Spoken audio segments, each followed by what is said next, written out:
Hey guys, Timcast music producer Carter Banks here, wanting to wish you a Merry Christmas. We just signed our first artist to Trash House Records, and we have our first debut single coming out December 12th. Pre-save it on your favorite stream platform at trashhousechristmas.com. Support our work. So Candace Owens has claimed that I survived a shooting committed by my own brother. That's what she posted. And she's doing this because she knows she's intentionally misrepresenting the actual story, and she is lying because this is what she does. So let me just, here's a tweet from her.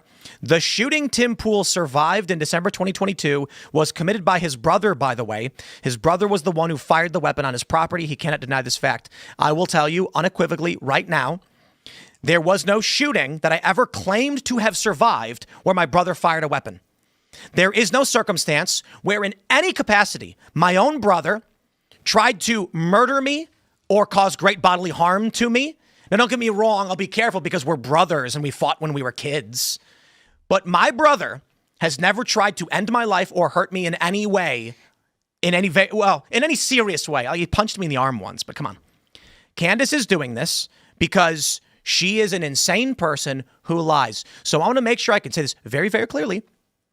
The shooting, she put it in quotes, okay? I never claimed there was a shooting in December of 2022. A shooting as if to imply someone came here to shoot. I never claimed I survived a shooting in December 2022. What actually happened? In December of 2022, I posted on X at our property where we were not present, intruders broke in and a staffer opened fire on these people. I never used the word survived, nor did I claim that my life was in danger or that there was a shooting. She is intentionally misrepresenting a tweet I made, which has resulted in people saying things like this. One of her followers, she didn't say he tried to shoot you. She said it was your brother who had run off from security after breaking into your place. If it wasn't Chris and he wasn't involved, just state that as a fact. Why twist what she said? Okay. My brother Chris never had to break onto the property. You know why? Because he has a key. We ask him to be here sometimes. There's no breaking in. In fact, he can tell the security to leave if he wants to, although I wouldn't recommend it. My brother is actually a manager at the company who does work here. This is an insane fabrication, an absolutely insane story. They've started posting photos of my brother, who's not a public figure. This is how insane it is right now with what Candace is doing. And the crazy thing to me is, well, you know what? I'm not going to say it's crazy.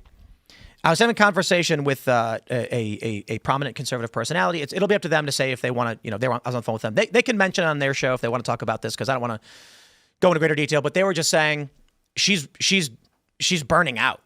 I mean, it's one thing to talk about the Macrons in a way that can never be proven. Like Bridget Macron is a man. What's Bridget Macron going to do? Like drop trow on camera? Never going to happen. But she's gotten to the point where to one-up her narrative every day, it has to become increasingly crazier. So today, it's the U.S. military was involved. Like sooner or later, this is the joke we made 10 minutes ago, sooner or later, it's going to go back to like Charlie Kirk traveled from the future to end his own, like some ridiculous, insane narrative. Literally now, because I criticized her, and she took issue with it and then made up lies about me. She has tweeted, she put these in quotes. I want to make sure this is very clear to everybody. The shooting, in quotes, I guess technically you can call it a shooting fine, even though I reported intruders came in and a staff member opened fire on them, that I, quote, survived. I never said that word. I never said it in this context. That is not a real quote. And if you want to make the argument that she's using air quotes as it's meant to represent air quotes, it would imply that I'm dead. So I'm not dead. So survived in quotes makes no sense. I never said that word, never used it in reference to this. In December 22 was committed by my brother. She is outright saying there was a shooting that I claimed, I quote, survived, that my brother committed. This is psychotic.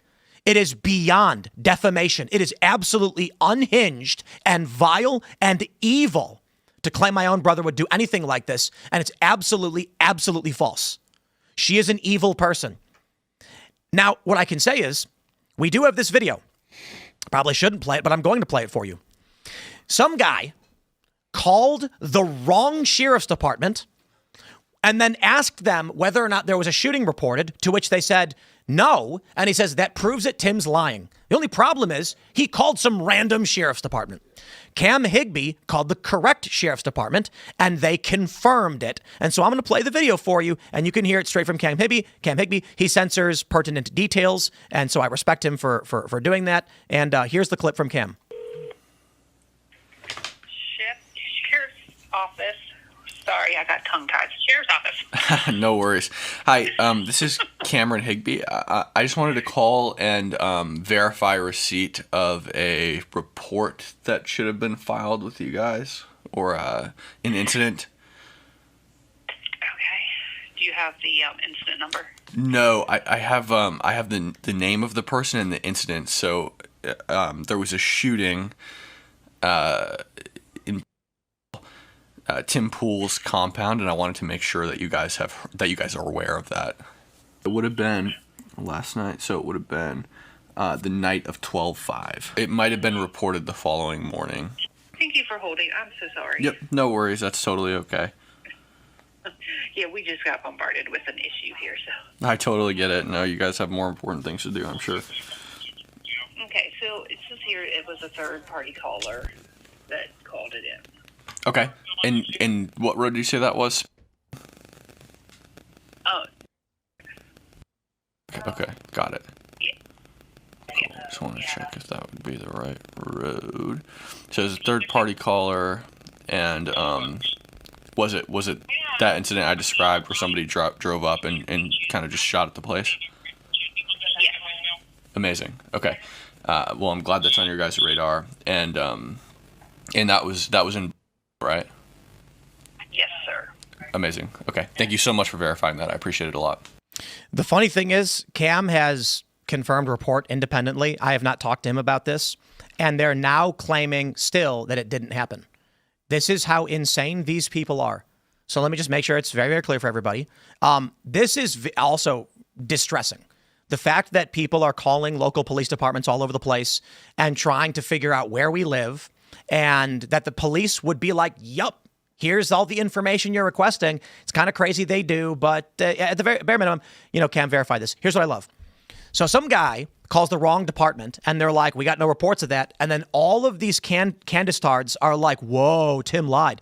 Cam Higbee calls the correct department, and they go, yep, we've got confirmation of that shooting at Tim Pool's property. And I think they actually said shot at the property. And now they're going, how do we even know it's real?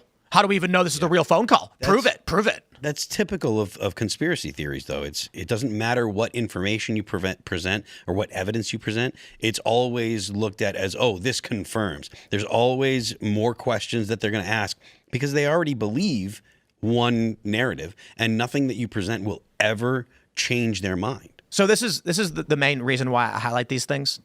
At what point do the people who follow Candace go, well, she must have been lying? They don't. Right? I mean, like, she's just putting out fake things, but people just follow her anyway. So is this about the most recent shooting? Yeah. This isn't about the one in 2022. There was another shooting? Yeah, in 2022, this is before we set up shop and built the studio. We weren't here, and it was early in the morning, and it was either 2 or 3 guys broke in, and we had staff on site. And our staff opened fire on the intruders. Subsequently, we said on the show, don't come to West Virginia. We will shoot you. Like, don't break into our property. You will die. And I don't want that to happen. In this video, you hear they say it's third party. Right. We have a security company. Security company handles everything. We don't think about it. So we have guys all over the property with weapons. It's a beautiful sight to see, like, a dude standing there with an AR-15. You know what I mean? It's a beautiful sight because I love guns and America. It is kind of distressing that it has to be that way. It's still cool because I like guns, But I'd prefer not to not to live this way. But so yeah, third party called in. The new lie they're using is why was it reported the following day? Because he said on the 5th, and the police report it's midnight. Like these people don't understand this. The filing was around 2 a.m. Just after it happened, our security team went on alert and called the police, and they were patrols. And yes, a report was filed. And then the following morning, after we had our bearings together and we knew that everything was secure and we had filed with the police and all that, I put out that tweet saying this is what happened. So the question I have is, when Candace claims that I used the word survived a shooting, and my brother committed that shooting, that is beyond defamation. I mean, this is insane. Anybody who knows my brother knows this is just ridiculous. This is absolutely not. He's a veteran. He's an Army veteran. He's not going to shoot me. He never tried to do anything like that to me. It is shockingly offensive and psychotic. But I think for Candace, she has to continually one-up the narrative to create this mystery box drama podcast she's doing. So now she said Tim Pool is going through personal issues. He's having financial troubles. He's trying to sell his company. His brother tried to kill him. It's just soap opera. Now imagine all of her followers being like, whoa, Tim Pool's brother tried to kill him. Like, whoa. That's the world they live in. My buddy Robbie Mann. Robbie, I know you're listening.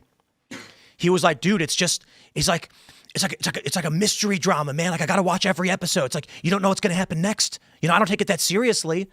And I was like, dude, these are real people. She is using as puppets in her soap opera. Aaron McIntyre, in an interview with Tate earlier this morning, he said, you are not a real person. You are a character in her drama. And her audience don't see you as a real person. They see you as a fictional character. They don't understand this is real life. And someone just fired shots at our property. And now Candace makes a thumbnail with my picture on it, Kash Patel, and a mystery person silhouette saying, who benefited from Charlie Kirk's assassination? We should pull that was the thumbnail. purpose. Oh, sorry to interrupt, but also her face. I put this. That was funny. Who benefited the most? And it's her face really big on the thumbnail, and then it's like Tim and Kash next to her. But no one's going to assume that's her. You know what I mean? Yeah, I know it would be silly, but I mean, she's who benefited the most. Candace Owens will tell, and it's like we'll tell you. And then the couple other smaller pictures was like, who benefited the most, Candace? Yeah, this is what she did. Who's benefited? The billion-dollar question, who stood to benefit from Charlie Kirk's assassination? And mystery person, Tim Pool and Kash Patel. And Candace Owens, like the biggest, most prominent picture in that title is Candace. It is accidentally hilarious. You know? And like subconsciously, maybe even. I'm not like she intended to make it seem like she was the one that benefited the most, but I mean, she did. It's her face right next to the question. Big. I'm not even sure, how does Kash Patel benefit by having the press coverage of solving the actual crime, by finding the actual murderer of Charlie Kirk? Like, is that how he stands to gain here? It helps his career. Well, so by finding the actual murderer of Charlie Kirk, yeah. So what she'll end up saying is, no, the thumbnail just represents what the show is. It has nothing to do with the title or the billion-dollar question, right? In reality, we're not stupid. We know exactly what she's doing. The billion-dollar question is the thumbnail. Who stood to benefit from Charlie Kirk's assassination? If it wasn't meant to imply I or Kash, she wouldn't have included the silhouette man with the question mark. She would have shown people that she would have shown Turning Point USA individuals, people she actually claimed were benefiting. She's striking that pose. That's that anime pose. That's the Nicola okay boomer pose. Bro, this is crazy. I just want to stress this. She said there's a shooting committed by my brother. Like, that's wild. That's wild. I'm just here to ask some questions too, man. No, that's a statement of fact. That is a false statement of fact. That is a psychotic, false statement of fact. So, my brother never committed a shooting that I claimed I survived. So what are you going to do? Well, I'm not supposed to legally say. Okay. Everyone knows what that means. Because that means so in 2022, there was a shooting, and she's saying it was your brother. So let's clarify, right? There was two. There's a lot of shootings. Well, yeah. Jesus. So let's clarify. Shooting is probably a fair verb when our staffer shoots an intruder, right? Mm-hmm. However, shooting committed by Tim Pool's brother, as if to imply he was trying to kill me, and committed as if to imply it was a crime. So a staffer here fired a shot. She's saying that she put shooting in quotes, I don't know why, and survived in quotes. Okay, I never said I survived the shooting. So let me ask you this, because I don't know enough about this beef. Weren't you guys friends at one point? I wouldn't say that we ever were like friends. It's weird the media said that too. Like, I'm only learning about this stuff because of Charlie Kirk and the different world that exists. So I thought like you and Candace and Charlie and you guys all talk to each other and different. Sure. So, but now it's the road is blazed, correct? I don't think it's fair to say that Candace and I were ever friends because she had been on the show I think twice. She was on your show though. Yeah, for sure. And I'd been on her show. With Charlie, however, I actually texted with him.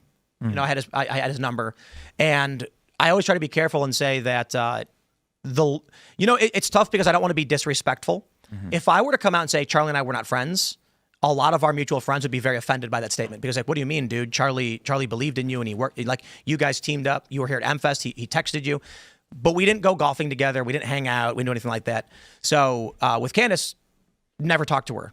Booker booked her on the show. She came on the show. We talked. Said thanks for coming. It was Goodbye. professional engagement. Right. Yeah. With Charlie, it was a little bit more than that. Right. Like I would text him. I texted him about some stuff, and like I knew him. I knew Erica, and our team were also really good friends with his team and worked with them on a regular basis. So I always try to caveat that, which is kind of I think awful thing to do, but I think it's fair to say we're not drinking buddies. We weren't golfing or anything like that. But I think it would be hurtful to probably his friends and family if I said I wasn't friends with him, Yeah, but I think there's a combination of boredom, political disinterest, and fatigue that has created this world. And I do believe Candace Owens has a largely female audience, and now I'm going to be as offensive as possible as I can. Because someone pointed out to us, I think it was on the show, that Father Ripperger, you've probably never heard of him, but he's a very famous Catholic priest, exorcist. And we did a show with him about exorcisms. And he said, demons refer to themselves in the plural and the third person. So they say, we are legion, that's in the Bible. Demons refer to themselves as we and us. One of the things that you'll notice with a possessed person is they refer to themselves as we and us. Who else does that? Crackhead Candace. That's right. Candace refers to herself in the third person. I'm not kidding. She tweets in the third person. This is not a joke. This is meant to be serious. I'm being half joking because I'm not a Christian when I say that she's a demon, but she does use the we and us when she refers to herself, but she also tweets in the third person. She had a tweet at me where she says to blame the pending 2026 midterm loss on Candace Owens is wrong or something like that. And I tweeted like, why is she referring to herself in the third person? That is another characteristic of demonic possession. It's like I hope that was offensive to someone claiming to be a Christian. It's certainly a lack of self-confidence if you disperse like responsibility for your belief into the people around you and say like we think that you. I don't even like speaking for my wife. I'm not actually married at the moment, but when I find it gruesome when a married couple is like, well, we think that. I'm like, bro, let her speak for herself. Thanks for checking out this clip from Timcast IRL. Make sure to watch the show live Monday through Friday at 8 p.m. Subscribe to this channel, and we will see you all there.